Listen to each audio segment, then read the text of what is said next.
ولا تقربوا الزنا إنه كان فاحشة وساء سبيلا. ورونو نن مو دا خبره ذکر کوو چې یو خو دا وي کومه عام زنا چې وي نو هغه وي. دویم د زنا والا دم څه شی دی او زنا ته کوم شی لار کولاوي. نو یو د هغه نه دا دی چې د ډمتوب چې دی ټنګ ټکور چې دی نو دغه زنا دپاره دم دی او دغه زنا دپاره لارې کولاوي. لکه فضیل ابن عیاض رحمه الله فرمایي الغناء رقیة الزنا، د ګانې بجانې چې دي دغه دم دی د زنا دپاره. ټنګ ټکور اورېدل چې دي نو دغه زنا دپاره دم دی او دغه خلک رابولي زنا طرف ته. یو لوی عالم ولید ابن یزید ابن ولید رحمت الله علیه فرمایي څه روایت کی هغه خپله تقریر کول خلکو ته یو ځلې نه خلکو ته دا خبره وکړه یا بني امیه ایاکم والغناء فانه ینقص الحیا. ای بني امیهو د ټنګ ټکور نه ځان وساتئ، دا حیا کموي او شهوت چې دا سیوه کوي او زیاتوي. او بل دا چې کوم سړی په مجلس کې چې ګانې بجانې غږوي ګانې بجانې یا وایي نو کوم سړی چې سندرې وایي او خپل مجلس نه لرې کوي دغه سړی مجلس کې مه پرېږده، دا مجلس نه لرې کوه.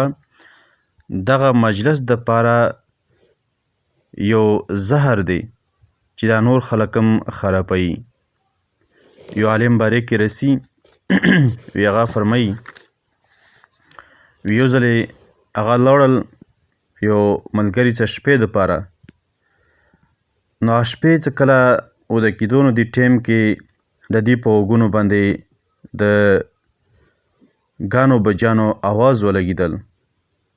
نو دا کوم د کور مالک دی نو هغه ته یې چې یاره د ټنګ ټکور چې دغه بند که. دا کور مالکو ته یې وما تکرهو من ذلک، ته ولې دغه بد ګڼې، څه وجه دی؟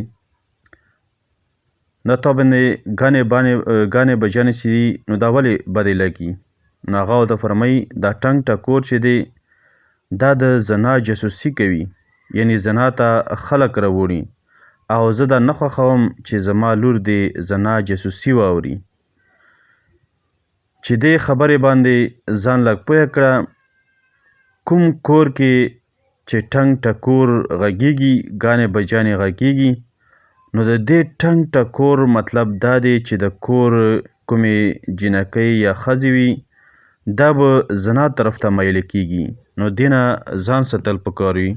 د کوم چې ټنګ ټکور وي نو دغه دعوت ورکوي دې خبرې طرف ته چې دغه زنا طرف ته خلک میله کړي.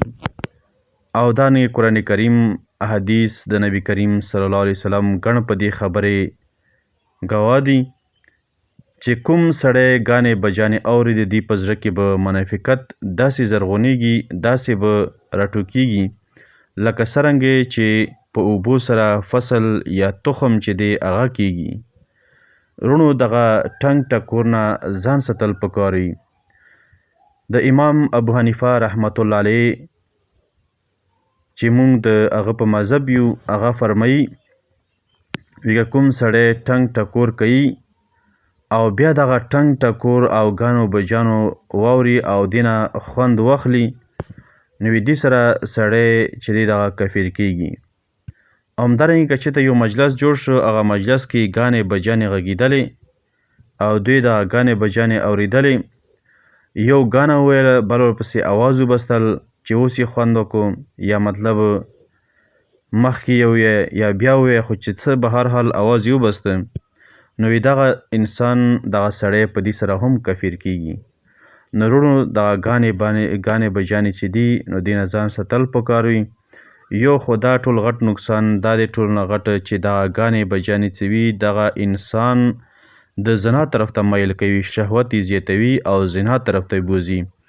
او بل دا چې دغه د شیطان یو دم هم دی چې خلک ګانو بجانو طرف ته بي او زنا طرف ته